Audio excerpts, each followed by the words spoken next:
O Mosteiro de Tibães, na freguesia de Mir de Tibães, em Braga, recebe este fim de semana, dias 10 e 11 de setembro, a primeira edição do Ouvidoria, Encontro de Contadores de Histórias de Braga.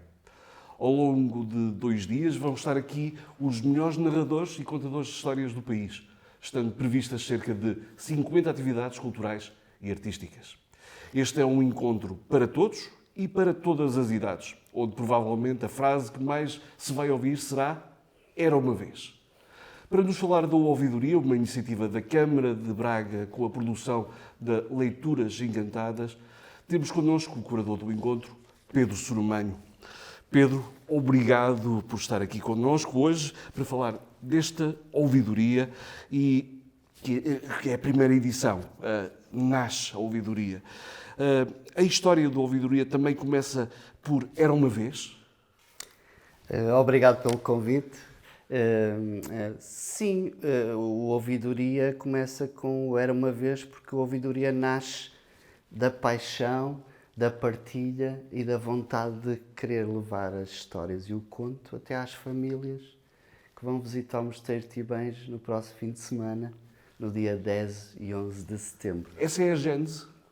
Sim, não só a base, a Ouvidoria nasce, para já, é muito engraçado, o nome Ouvidoria nasce do próprio local.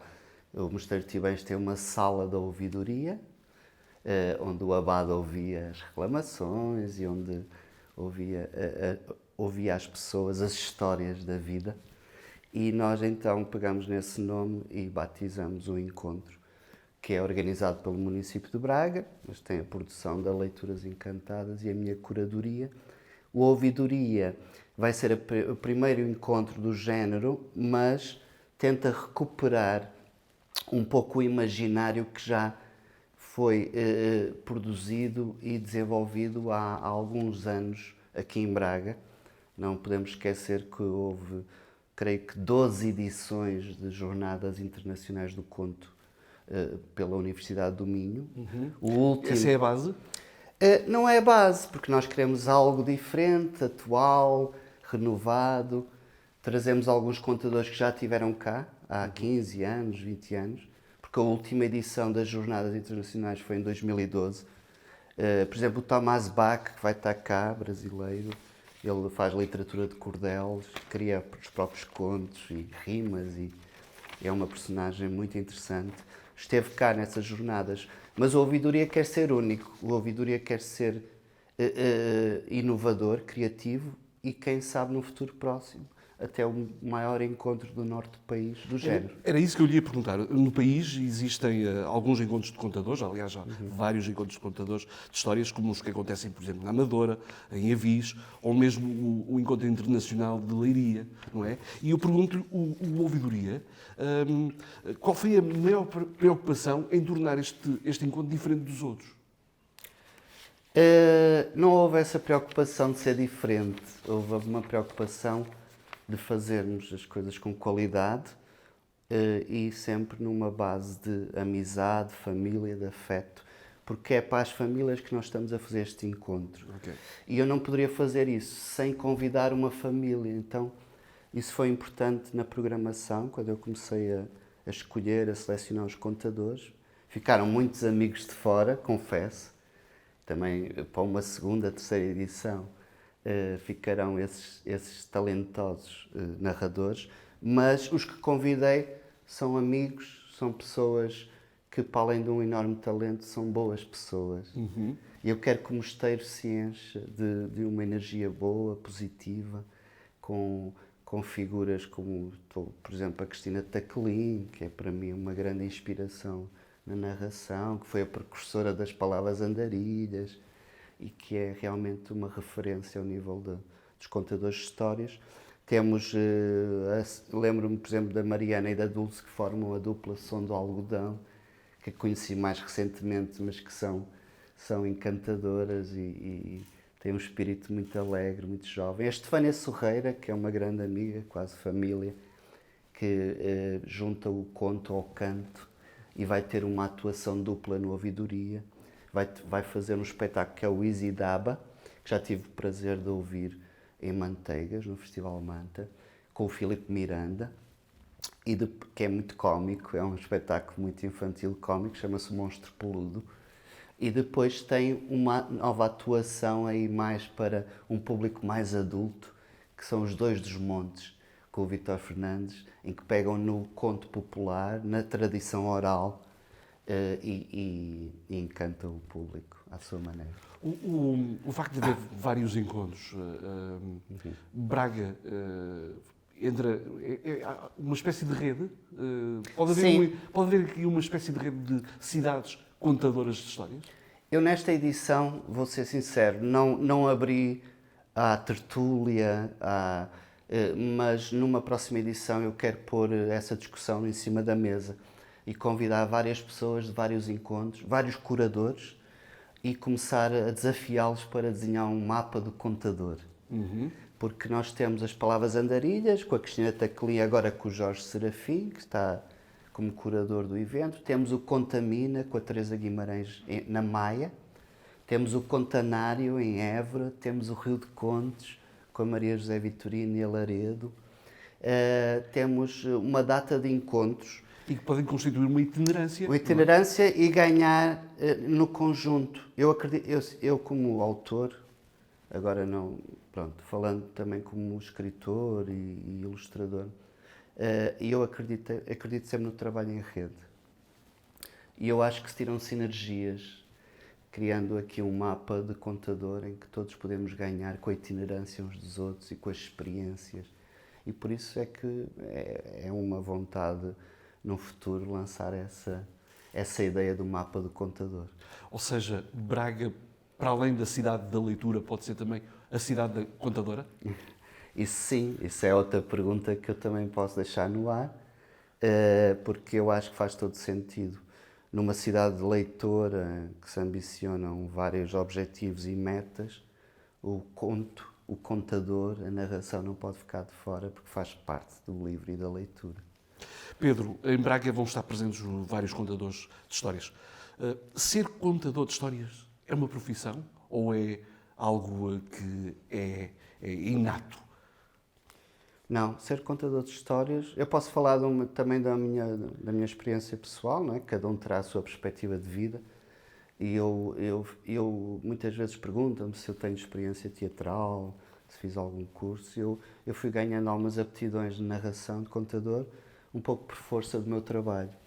De escola em escola, a visitar, fui dramatizando as minhas personagens, as minhas histórias, sou um pouco contautor. Então eu divirto-me, eu gosto de encarnar essas histórias e de me vestir das personagens e de viajar nesse imaginário. Eu vejo isso como uma profissão, sobretudo como uma missão, uma resiliência em que vamos aprendendo. Eu acredito que nós aprendemos sempre uns com os outros. E estes encontros são muito importantes para isso. Não só para o público, mas entre os contadores que vêm aprender uns com os outros. Ou seja, também é uma troca de experiências. É sobretudo porque vamos ter vários estilos, com vários tipos de espetáculos, para várias idades e diferentes públicos. E todos aprendem uns com os outros. Eu tentei criar esta diversidade no programa do Ouvidoria. Será possível, por exemplo, um pai ir para um espetáculo e os filhos irem para outro espetáculo? A ideia é essa. A ideia foi criar um programa em que acontecem várias atividades em simultâneo, em vários espaços, para várias idades. Nós vamos ter, por exemplo, horas do conto para crianças, com magia. Estou-me a lembrar do Rui Ramos, que faz a sua hora do conto com magia, vai ser fantástico. O Braga Cadabra. E ao mesmo tempo a Brujunça, na cozinha do mosteiro, faz uma performance narrativa para adultos, com receitas dos avós e da família, dos antepassados e da tradição oral. Então, a família pode desfrutar, seja qual for a idade. Aliás, a minha preocupação foi essa, criar um programa intergeracional, inclusivo. Vamos ter espetáculos com intérpretes de língua gestual presentes.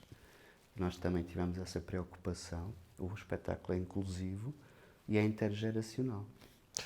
O Mosteiro de Timães vai receber vários dos melhores contadores de histórias do país. Como é que foi feita esta escolha destes contadores? É complicado. Eu suponho que deve ter sido assim uma tarefa muito árdua. Muito, muito. E o que mais me dói no papel de programador e curador é os que ficam de fora. E como é que eu vou dizer àquele amigo, àquela pessoa que eu respeito e que adora o trabalho, dizer não houve espaço para ti. Mas as coisas são assim, até porque eu não vejo este encontro como um momento pausado no tempo, eu vejo como um processo. Então estou já a pensar na segunda, terceira edição, se for possível concretizá-la, já está na minha cabeça. E deixei em aberto aqui uma porta muito importante, que é a ponte para a Galiza. Isso foi propositado, eu não convidei os narradores galegos, temos dos melhores do mundo na Galiza a fazer narração oral. Posso falar do Kiko Cadaval, da Paula Carvalheira, são dos melhores do mundo e eu deixei para uma segunda edição, se esta vier a acontecer. E foi difícil convidar os que lá estão? Não foi porque há uma amizade, como eu disse, são pessoas que eu conheço, com quem já estive nas escolas, nas feiras de livro. Tenho uma amizade muito grande com o Rui Ramos, com a Estefânia Sorreira, a Inácia Cruz. Já trabalhamos juntos em vários livros, em vários encontros e projetos. E isso facilitou bastante o trabalho. Há outros que eu admiro pelo trabalho, mas não conheço pessoalmente. Também vou fazer. E aí será uma descoberta sua? Sim, sim. Também? Eu quero também aprender muito com esta ouvidoria. Pedro, pelo aquilo que eu pude ler no programa, não vão estar só os melhores contadores de histórias. Não. Vai estar também o pior contador de histórias. Isso é... E o Rodolfo Castro, não é? É importante também ter o pior contador de histórias do mundo. Sim, sim.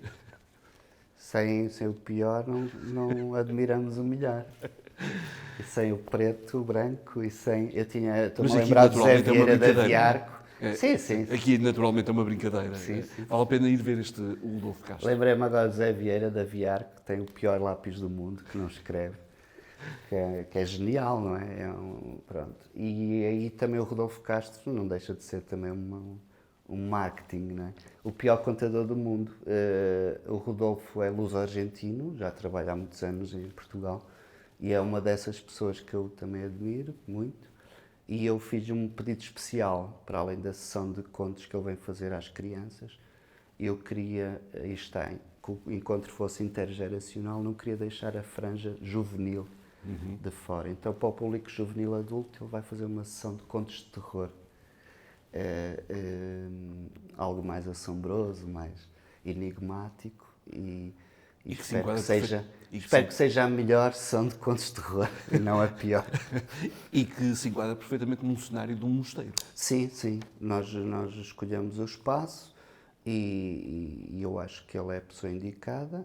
Aliás, tenho a certeza que é a pessoa indicada porque tive o cuidado de falar com outros contadores e todos me sugeriram o nome dele para esse tipo de contos e estou ansioso por apanhar um susto. Acredita que estes nomes, que já citou, houve alguns, vão ter a capacidade de atrair não só bracarenses, mas também gente de fora do concelho ou até de outras partes do país? Eu tenho a certeza absoluta que vai convocar os amantes da narração, do conto e das histórias, porque vou recebendo mensagens de pessoas do Alentejo, Lisboa, até da Madeira, me disseram, gostava de ir aí esse fim de semana, porque realmente é uma oportunidade única. Depois temos aqueles amantes dos outros encontros que já falamos, pessoas que já vão há anos e anos às Palavras Andarilhas, ao Contanário, ao Rio de Contos, e que vêm aqui mais um encontro, à semelhança dos outros que eles adoram. Eu acho que vai mobilizar muita gente, não só pelo programa, mas também pelo espaço, que é fantástico. Portanto, está à espera de muitas pessoas Eu estou à espera de bom tempo, porque isso vai ajudar. Mas é um fator que nós não podemos controlar. Nós fizemos o nosso trabalho, bem feito, com a equipa da Divisão da Cultura da Câmara, que é fantástica, liderada pela Sílvia Faria, e nisso eles dão-nos sempre todo o apoio que é preciso, estão sempre connosco. E nesse aspecto temos o nosso trabalho bem feito. Há variáveis que não controlamos, como o tempo. Nós sabemos que isso condiciona, não é? O público, mas estou a contar com um mosteiro cheio. O São Pedro pode ser um bom ouvidor de histórias. Sim. O São Pedro. O São Pedro, nós temos um espetáculo, algo esotérico, espiritual, que é o Inhamacá, que é a Cândida da Luz com um tambor, em que ela invoca as tribos nativas da América do Norte. Eu vou pedir para ela também fazer uma prece ao São Pedro. Pedro, quem for à ouvidoria, e esta é uma pergunta que eu lhe faço, o que é que vai encontrar? Olha, vai encontrar... para além dos contadores de horas de conto, todas as performances, vai encontrar teatro, vai encontrar performances fantásticas, oficinas de ilustração, e a ilustração aqui vai desde a cerâmica, com o coletivo Cobalto, até oficinas de recortes, montagens, com o historioscópio, em que as crianças vão construir, a oficina chama-se do Plástico Fiz Sardinha, em que eles constroem vários peixes, cardumes, para depois utilizar no espetáculo marionetas que acontece à tarde, que se chama o Cardume. Pronto. Para além disso, há uma instalação sonora e plástica na Casa do Wolfrâmio. Vamos transformar a Casa do Wolfrâmio num aquário. Há uma instalação sonora da Marta Pombeiro com criaturas ilustradas pelo Carlos Giovanni. Mal se entra no mosteiro, temos 2 exposições fantásticas. A coletiva do Braga em Risco do outono e a exposição da Natalina Coias, o Avental da Minha Avó, que vai ser dramatizado, a história do avental, através da Inácia Cruz. Vai ser uma das horas do conto, com a oficina a seguir da Natalina, que vai criar mini aventais para as crianças levarem as recordações dos avós ao peito. Sendo muito prático, se eu quiser passar o dia todo de sábado ou de domingo, naturalmente eu preciso de comer. Esse aspecto também foi tendo em conta? Foi. É possível comer no mosteiro? Tivemos essa preocupação porque vai de encontro ao que eu disse. Eu quero que o mosteiro tenha uma energia boa e essa energia constrói-se de hora a hora. Não é só num espetáculo. Porque as pessoas às vezes, eu por exemplo, tive mails, mas há convites, há inscrições. Eu disse, não, porque isto não é um espetáculo para se inscrever e assistir. Isto é para ir lá e olha aquilo, olha aquela oficina, olha este espetáculo, olha este jogo de madeira dos Toca a Jogar, olha aquele jogo de tabuleiro com a Ludotec. E nós vamos divertindo e criando uma experiência e uma energia. E essa energia só se constrói das pessoas. Chegar lá às 10 e tiver até às 19, 20 horas, que é quando termina. E então, para providenciar isso, nós criamos, o município providenciou uma linha do Estube, que sai de meia hora do Campo da Vinha para o Mosteiro de Tibães, é exclusiva desse fim de semana. A pessoa com €1 vai e vem. E depois, à porta do mosteiro, vão estar vários relotes de street food com a rua. Street food que vai desde o vegan até a francesinha na mão. Por isso toda a gente vai poder almoçar e saciar a fome.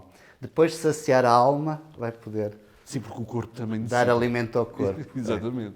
Era isso. Falou aí num aspecto que eu acho que é importante. E são cerca de 50 atividades que vão acontecer, não é?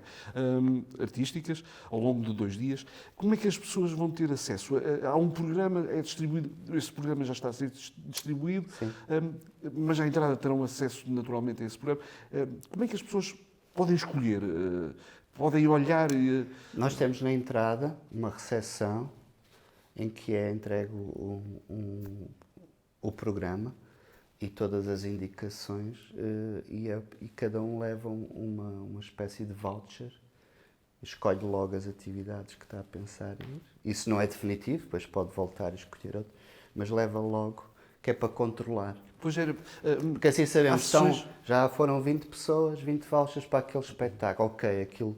A sala não tem lotação para mais. Pois, porque há sessões de oficinas com limitação. A gestão é feita toda anual pela equipa da Leituras e do município, da Divisão da Cultura de Braga. Porque há sessões e oficinas que naturalmente terão de ser público limitado, não é? Sim, há sessões que não têm, porque esperemos até que seja ao ar livre, como estou-me a lembrar do Cúmulos, do Som do Algodão, que fecha no domingo, o Ouvidoria, em que aí é um espaço aberto Agora há outros, por exemplo, na sala das cavalariças, ou na sala do recibo, ou mesmo na cozinha do mosteiro, com a brujunça.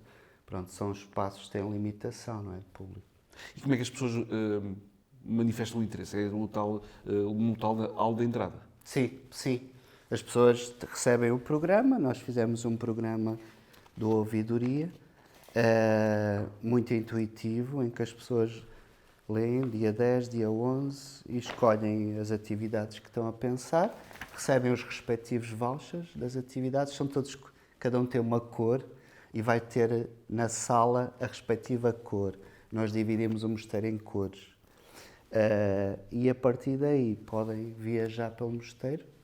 A entrada é livre, gratuita, importa sempre referir isso. Exatamente. É uma iniciativa do município, por isso. Pedro, e as pessoas anunciam que querem ir ver o espetáculo através deste É megafone? verdade. Isto foi uma brincadeira, estes brindes que criamos com o saco da ouvidoria e o logo, não é, do ouvidoria, porque tivemos na Noite Branca a convidar presencialmente as famílias através de uma dupla de contadores de histórias, com andas, que são a trupe dos escutadores anónimos, estiveram a escutar e a falar com as pessoas e ficaram todos convidados para a ouvidoria com este objeto que eu espero que leve o ouvidoria até muito longe. Assim, ouvidoria! E as pessoas podem anunciar, eu quero ver o Fantal, A não é? Cristina, Exatamente. Teclin! Pedro, o Mosteiro de Ibães é um lugar da história, de história, Sim. que vai ser durante 2 dias palco para contadores de histórias. Sim. Fica um bocado distante do centro de Braga, já falou na questão do estudo, mas pode ser um fator negativo esta distância? Obviamente que é em certa parte. Agora, por outro lado, não estou a ver outro espaço com tanto potencial e com um ambiente que eu queria para este encontro. Eu tive o privilégio de fazer já a curadoria de um outro evento que aconteceu lá o ano passado, foi o Templo Quê, e fiz uma curadoria com a Adélia Carvalho, fizemos os dois a curadoria do evento. E lembro que a Adélia, quando viu o mosteiro e conheceu os espaços todos, ela disse: Pedro, isto é único, isto tem um potencial até para uma feira do livro internacional, como a de Bolonha. E realmente é isso, nós temos ali um potencial, um lugar que dá para, como eu disse, daqui a uns anos a ouvidoria poder ser um dos maiores encontros de história do norte do país. A ouvidoria termina no domingo com um espetáculo musical Cúmulos, pela dupla O Som do Algodão. É um espetáculo que convida a conhecer uma nova língua, que é o sonho.